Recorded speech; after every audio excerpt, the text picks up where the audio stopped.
Lucas, en el capítulo 3, nos da el inicio del ministerio de Juan el Bautista. El domingo anterior, el sermón de nuestra pastora estuvo enfocado en que Dios escucha y te ve. Y si usted lo escuchó, usted puede darse cuenta que Dios está ahí para escuchar. Ahora déjeme darle vuelta a la moneda. ¿Está listo usted para escuchar a Dios? Si Dios te escucha, démosle vuelta a la moneda. ¿Usted está listo para escuchar a Dios? La oración es un diálogo. Ya Dios está listo para escuchar, pero también para hablar. Yo ya hablé, Él me escuchó, ¿estoy listo para oír? En este pasaje, permítame hablar un poco del contexto de este pasaje. En este pasaje, en el capítulo 3, han pasado 400 años desde que un profeta se ha levantado y dijo: así dice el Señor. Malaquías capítulo 1, el último de los profetas, 400 años atrás. O sea que durante 400 años no han oído la voz de Dios.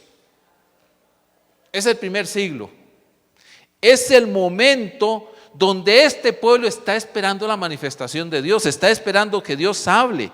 Pero un problema tienen: nunca han oído a Dios. Tienen el recuerdo de que Dios habló en el pasado, tienen la idea de que Dios sí habló en el pasado, pero ellos nunca han escuchado la voz de Dios.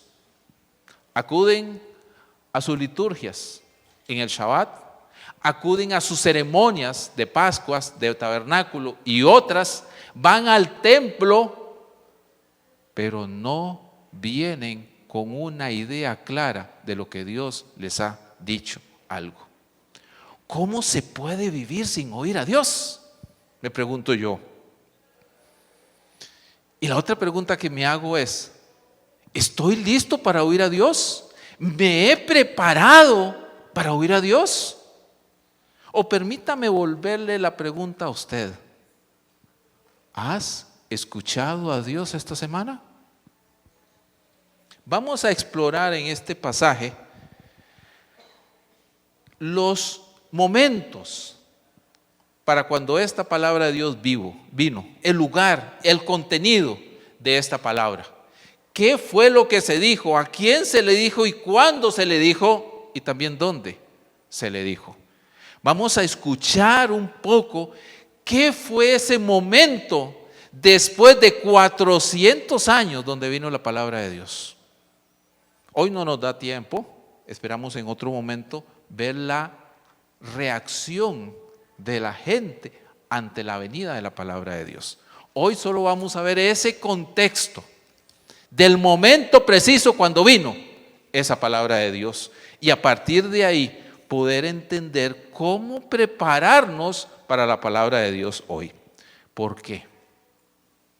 ¿Por qué es tan necesario hoy?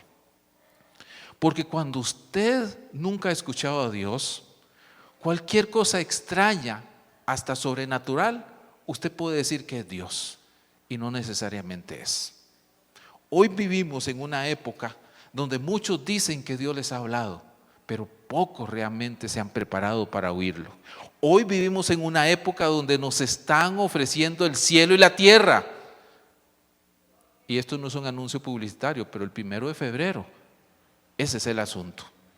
Los políticos nos están ofreciendo un mejor país. Y la pregunta es: ¿a quién voy a oír? ¿O a ellos o a Dios? Para decidir por quién votar. Y no es un anuncio político, es un anuncio de la realidad que tenemos. Hoy todos nos están ofreciendo cielo y tierra. Hoy existen demasiadas voces que hablan y pocos están dispuestos a oír a Dios en medio de ese bullicio de nuestra época. No escapa a ser muy similar la época de ese texto a la nuestra, Muchos hablaban de que Dios les había hablado. Demasiados decían que tenían la palabra de Dios, pero pocos estaban escuchando a Dios. Metámonos en el pasaje, pero espero que esté listo para escuchar a Dios. ¿Cuándo y dónde vino la palabra de Dios? Respondamos esa pregunta, porque Lucas es el especialista en dar contexto. Lucas es el autor que me coloca muy bien cuándo y dónde vino esa palabra, porque usted lo puede ver en el versículo 3, y déjeme volverlo a leer para enfatizar esos puntos. Dice, en el año 15, o sea, 15 años de que Tiberio César es el César, el emperador, el que gobierna sobre todo el mundo conocido de la época. En ese 15º año, siendo de gobernador Poncio Pilato, vea qué descripción. Si usted se va a la historia, usted puede perfectamente definir qué fecha es. Entre el 29 y el 30, 31 después de Cristo. Más o menos por esa fecha, más o menos añitos. ¿Sí? Los historiadores pueden perfectamente decir, sí, sabemos cuál es esa fecha. Ahí está Tiberio César, ahí está Poncio Pilato, ahí está Herodes, por si no les quedó claro. Hasta Herodes, no Herodes el Grande, sino otro Herodes, descendiente de Herodes el Grande, el hijo, que era tetrarca, o sea, gobernaba sobre Galilea, y su hermano Felipe, tetrarca de Iturea, y de la provincia de Traconite, y Lisanias, que está gobernador, reinaba sobre Abilinia. Y por si no les quedó claro, Anás y Caifás eran los sumos sacerdotes. O sea, da una descripción de todo el liderazgo político y religioso. Siendo ellos los que gobernaban, siendo ellos, ahí vino la palabra de Dios. Este es un momento histórico específico y claro. El gobernador de esta zona es Herodes, el hijo de Herodes el Grande, el que mandó a matar a todos los niños en Belén. ¿Ok? Es el hijo de ese. Así que ese es el gobernador que está en esa época. En esa época, estos son los máximos líderes políticos. Y este Anás y Caifás, básicamente era, Caifás fue sumo sacerdote más o menos desde el año 7 antes de Cristo, y Anás fue en el año 7 y Caifás lo sustituyó.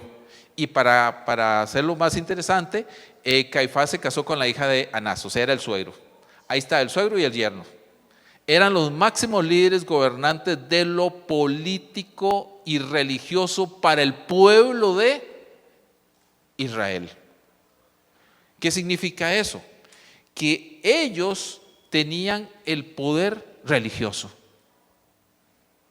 La pregunta es, ¿vino a ellos la palabra de Dios? ¿Vino la palabra de Dios al César? ¿Vino la palabra de Dios a Herodes? ¿Vino la palabra de Dios a estos sumos sacerdotes? A Anás y Caifás. ¿Vino a ellos a la palabra de Dios a ellos? ¿Qué dirían ustedes? Lo interesante del pasaje es que no vino a ellos. Usted lo puede ver que dice, vino la palabra de Dios a Juan, hijo de Zacarías. Ya había venido una palabra de Dios, pero no en este nivel, sino era una palabra individual. Resulta ser que Zacarías, unos años atrás, cuando, por cierto, no sé si ustedes lo saben, pero para mencionarlo, Zacarías es también de linaje sacerdotal. Por lo tanto, Juan podía tener incidencia para ser un sumo sacerdote, pero no lo escogió. No fue. Él era del linaje de los sacerdotes. Y resulta ser que Zacarías, su padre, le tocó en su época ministrar en el templo como un sumo sacerdote. Y fue estando en el templo que vino la palabra de Dios, pero no al pueblo, a él. Y lo irónico del episodio, usted puede leerlo en unos capítulos atrás, es que vino la palabra de Dios, no la creyó y se quedó mudo. O sea, no pudo decir nada de la palabra de Dios. Imagínense qué tragedia. Viene la palabra de Dios y no puede decir nada de la palabra de Dios. Dios me habló, pero no puedo hablar de lo que Dios me habló. Imagínense qué tragedia es esa. Que usted tenga la palabra de Dios y no puede hablar la palabra de Dios. Pues le pasó así a este hombre. También vino la palabra de Dios antes sobre María, pero solo fue sobre María. Pero aquí el escenario es diferente. Esta palabra de Dios viene sobre un desconocido. Juan no es conocido. Juan no tiene fama. Juan no está pulseando ser el sumo sacerdote o no está tirándose la política para ser el gobernador de Judea. Él es un total y absoluto desconocido en el escenario político y religioso. Nadie lo conoce. Muy probablemente lo conocerán como el loco que vive en el desierto. Como aquel que se viste con trajes raros y que come cosas raras en el desierto. Como aquel que está solitario y que nadie se mete. Ese que está ahí, que decidió dejar a su padre y a su madre cuando se murieron, o no sé qué pasó, y se fue al desierto. Ese ermitaño, usando un término nuestro, que es alejado de todo. Ese que podía tener el linaje sacerdotal y asumir como sumo sacerdote en vez de estos dos, resulta ser que se aleja de todo y espera simplemente el momento preciso para que venga la palabra de Dios. Vino a un desconocido, no vino al sumo sacerdote, no vino a ninguno de los políticos, vino a un desconocido. Y si eso le sorprende, debería sorprenderle más dónde vino la palabra de Dios. Usted puede leer el texto y dice: vino la palabra de Dios a Juan, hijo de Zacarías, en él que hay en un desierto. La misma palabra lo dice. Está desértico, no hay nada. No sé si usted ha tenido la experiencia de estar en un lugar desértico. Yo tuve la experiencia una vez y vaya que es horrible. Pues a alguien puede que le guste pasear, yo no digo que no, pero yo me hice la idea, vivir aquí, no paso, me voy para Costa Rica. Ahí se ve café, se ve árido, se ve frío o caliente dependiendo, porque el desierto no es solamente caliente, también es muy frío. Y no hay nada. No hay nada. ¿Qué hace la palabra de Dios viniendo a un lugar donde no hay nada? Menos ahí hay uno, el loco, el ermitaño, el que ya todo el mundo olvidó. Es en el desierto donde viene la palabra de Dios.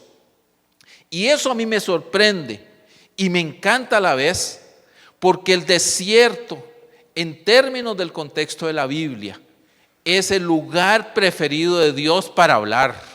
Mis queridos hermanos, si no se ha dado usted la tarea a echarle un vistazo, es en el desierto el lugar preferido de Dios para hablar. Es el desierto donde no hay nada. Desierto en términos de las escrituras, en términos del contexto de sus pasajes, es un lugar desolado, deshabitado. Es un lugar donde no hay más que dolor, circunstancias difíciles. La vida es dura. Y ahí viene la palabra de Dios. Pregúntenle a Moisés, ¿dónde fue que Dios le habló? Pregúntenle a Abraham, ¿dónde fue que Dios le habló? Al pueblo de Dios, Israel, ¿dónde fue que trajo mayor palabra y milagros de Dios? Cuando estaban en el desierto, en el monte Sinaí. El monte Sinaí queda en un desierto. A Moisés Dios le habló en un desierto, en un monte, pero en el desierto. Es más, pregúntenle al precursor de Juan, Elías, ¿dónde recibió Elías la mayor y más poderosa palabra de Dios? En el desierto. Usted puede revisar el capítulo 19 de Primer de Reyes y va a darse cuenta cómo la mayor expresión de encuentro de Elías con Dios se dio en el desierto, en el momento más duro y difícil de su vida, en aquel momento donde no había salido y él le dijo a Dios: quiero morirme, mátame. Y Dios le dijo: camina, entra y camina por el desierto al monte donde yo te hablaré. Y cuando Dios le habló, ¿saben cómo le habló? En un silbo apacible. ¿Cómo Dios puede hablar en el silencio? ¿Cómo Dios puede hablar en un lugar donde no hay nada? Esa es la especialidad de Dios. Aquí vino la palabra de Dios al desierto. Y no nos da tiempo, pero me anticipo. Juan nunca fue a predicar al templo, ni a ninguna sinagoga. La gente lo fue a buscar al desierto.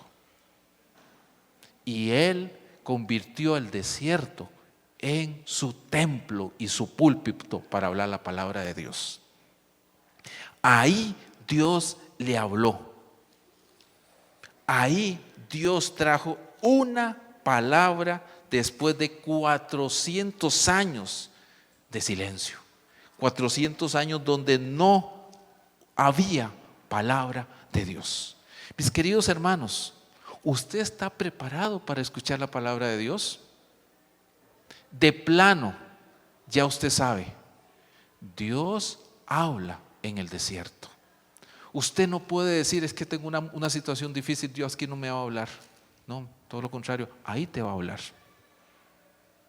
Dios habla en los lugares menos adecuados en nuestro entender, y Dios le habla a cualquier persona, incluyendo a las que menos nosotros pensamos. Eso significa que Dios te puede hablar a ti. La pregunta es: ¿estás listo para oír a Dios? ¿Estás preparado para este tipo de palabra? ¿Estás listo para comprometerte a hacer, obedecer y oírle a Él? ¿Cuál es el mensaje que trajo? El mensaje nos va a preparar para el mensaje. El mismo pasaje nos dice en capítulo 3, el versículo 3, que Él empezó a predicar por toda la región alrededor del Jordán, un desierto, ¿sí? Un desierto, toda esa zona, y predicó esto: bautismo de arrepentimiento para perdón de pecados. Arrepentimiento. Arrepentimiento. ¿Por qué hoy no escuchamos al Señor? Porque no nos estamos arrepintiendo. El pecado, no sé si esto es tan teológicamente correcto, pero me atreveré a decir que el pecado básicamente lo que hace es taponear tus orejas para no oír a Dios. El pecado es como una cera que tenés en tu propio oído, que vos mismo producís, pero ahí se queda pegado y te tapa tus oídos y no podés oír. Tienes que arrepentirte de tus pecados para estar preparados para oír a Dios. Un pecador arrepentido es aquel que Dios oye. Un pecador no arrepentido, olvídese, Dios nunca va a escuchar a Dios. ¿Por qué? Porque siempre va a estar en lugares y en circunstancias donde Dios no va a estar. ¿Dónde quieren estar los pecadores? No en el desierto, en la fiesta, en la pachanga, en la vida loca. No en el desierto, no en el dolor, no en el sufrimiento. Yo lo he dicho muchas veces y lo seguiré repitiendo.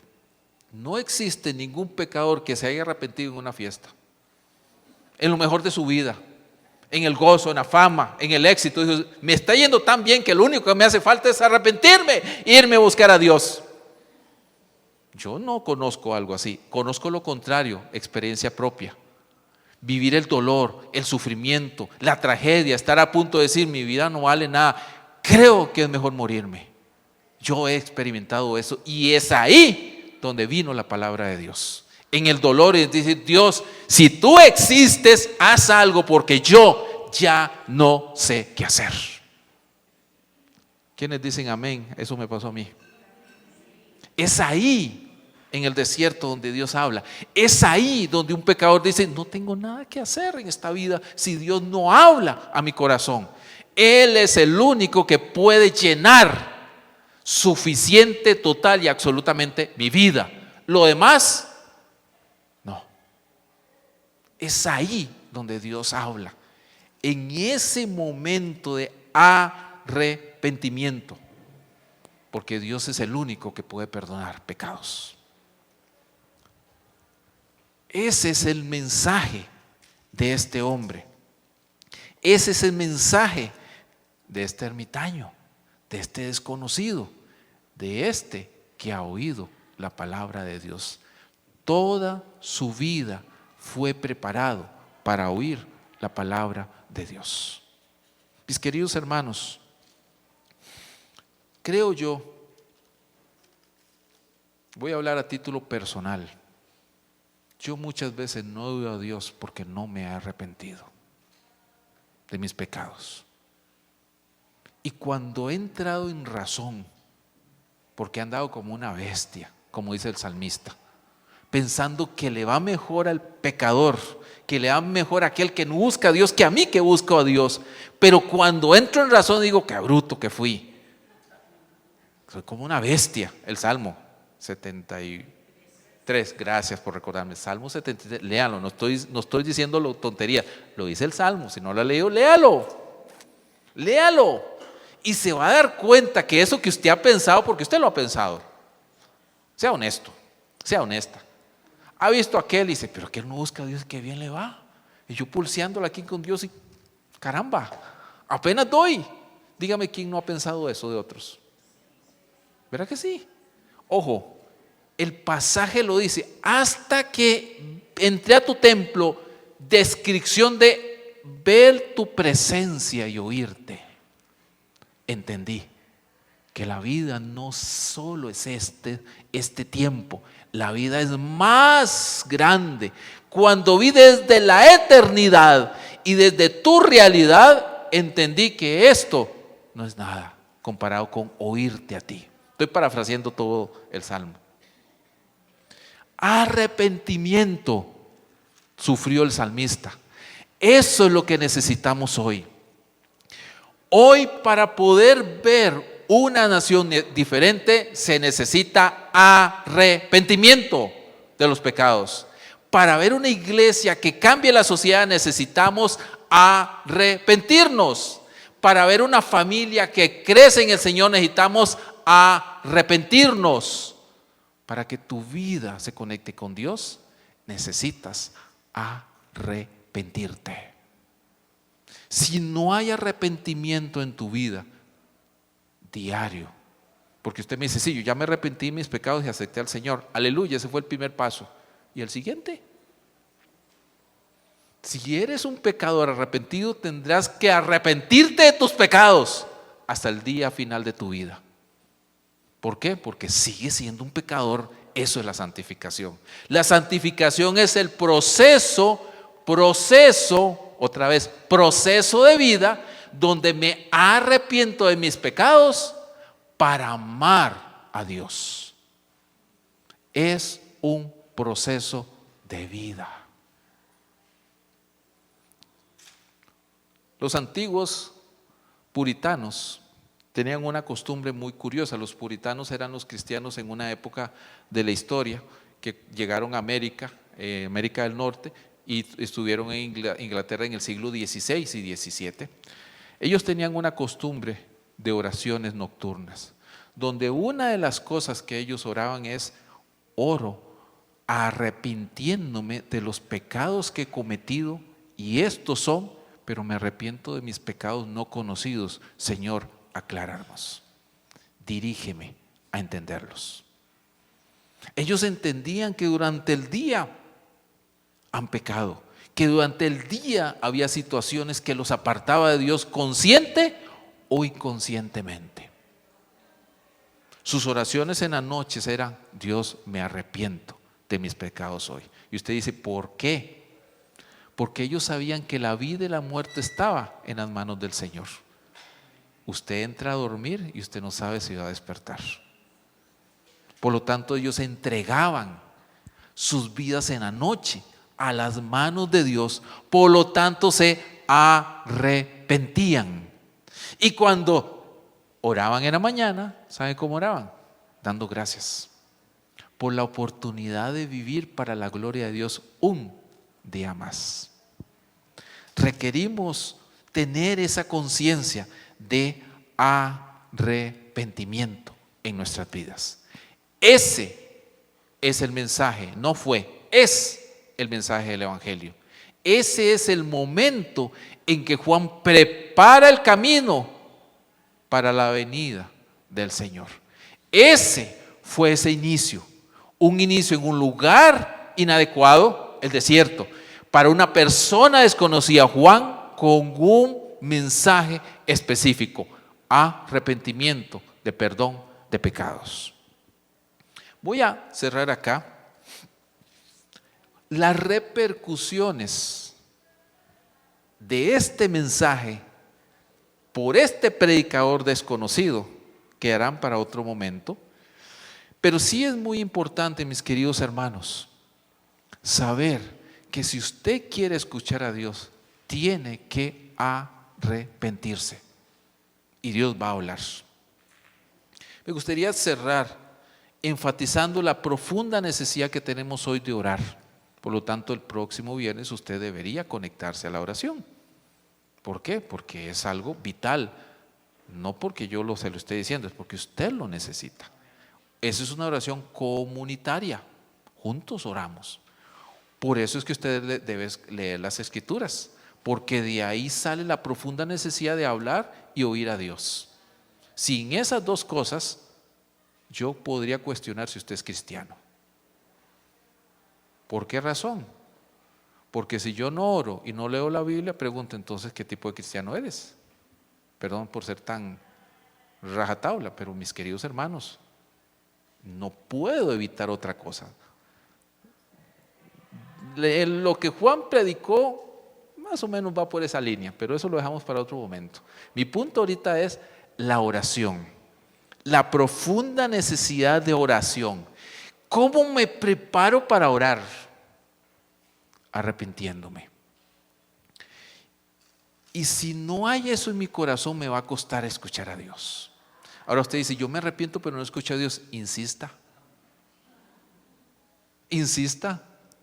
No dice orar sin cesar. Insista. Aún si yo le exijo a Dios que me hable, Dios va a decir, ¿qué le pasa a este? Yo le hablo cuando yo quiera. Pasaron 400 años. 400 años cuando Dios decidió hablar en el momento propicio. ¿Y quién es usted y yo para exigir a Dios que me hable ya? Lo que sí es necesario es yo prepararme, que nos preparemos, que estemos dispuestos a hacerlo. Y vuelvo al punto, ¿cómo Dios puede cambiarnos, transformarnos, avivarnos? Arrepintiéndonos. Hay un cantautor cristiano que más que cantautor considero que es un nuevo profeta en el término bíblico de la palabra. O sea, aquel que habla la palabra y la presenta como Juan. En una canción, se llama Marcos Vidal. Esta canción la escuché muy recientemente cuando yo me convertí en el 94, creo que es más o menos de esa época, 93, 94. Y cuando la escuché la primera vez dije, wow, qué canción más linda. Pero necesito entender porque no entendí nada de lo que dijo. No entendí nada. Yo estaba recién convertido. Me tomó casi 3 años entender la canción y entender lo que estaba diciendo. Y yo dije, oh. Cuando ya la entendí, yo dije, wow, esto está fabuloso. 93. Y todavía hoy sigue impactando mi vida. Se llama Buscadme y viviréis. Y en una parte, no la voy a leer todo, usted puede buscar la canción y oírla, pero esa hay que sentarse a oírla. Literalmente es un repaso total de toda la Biblia y es un mensaje completo del Evangelio, basado en un solo texto de Oseas. Buscadme y viviréis. Literal, así dice Oseas. Pero hay una parte donde él, hablando como si Dios hablara, hace la siguiente pregunta: ¿cómo puedo derramar yo mi espíritu si mis hijos no se vuelven hacia mí? Qué pregunta, mis queridos hermanos, qué pregunta. Se lo voy a volver a leer. Obviamente no se las voy a cantar, eso se los dejo a los que saben, yo eso paso. Así que puedo escucharla, o tenía ganas de pedirle a Aaron que la cantara, pero a esta altura es muy, muy difícil, pero para que se prepare y todo el asunto. Pero no, usted puede escucharla. ¿Cómo puedo derramar yo de mi espíritu, hablando Dios, si mis hijos no se vuelven hacia mí? Y es esta frase, y no se las voy a decir a ver si usted atina a quién lo dijo, o más bien a quién se lo dijo Dios. Ahora cíñete como un varón valiente, yo hablaré y tú me contestarás a mí. ¿A quién se lo dijo? A Job. Vean que digo que tiene mucha Biblia. ¿Dónde están aquellos hombres como Elías, que dejaron todo por seguirme a mí, que rompieron compromisos con el mundo? ¿Dónde están aquellos 3 que en Babilonia prefirieron ser quemados a ceder? ¿Dónde está aquel Daniel que me adoraba? ¿Dónde está la santidad de aquel José? ¿Dónde está ese niño que mató al gigante? ¿Y dónde están los sucesores de Josué? ¿Dónde están esas mujeres entregadas como Esther? ¿Dónde están esos hombres y esas mujeres que estuvieron dispuestos a oír a Dios, comprometerse y pagar cualquier precio? Y hoy sigue siendo esa la misma pregunta. ¿Dónde están o dónde estamos los que queremos oír a Dios, pero nos preparamos para oírlo? Porque si yo oigo a Dios, es porque la cosa tiene que cambiar. Si mi pueblo se volviese y me buscase, renovando así su entrega y su fe, si me amasen como aman sus caminos, si olvidasen los rencores del ayer, yo abriría las puertas de los cielos y la tierra hoy sería mi poder. Mientras tanto, aún repito como antaño: buscadme y viviréis. Juan recibió la palabra de Dios porque buscó a Dios, y aunque murió decapitado, sigue vivo hoy. Y esa sigue siendo la misma pregunta para todos nosotros. ¿Vamos a buscar a Dios con tal intensidad para oírlo? Y una vez que lo oíamos y tenemos claridad de su mensaje para nuestras vidas, ¿vamos a obedecerlo? Cierre sus ojos.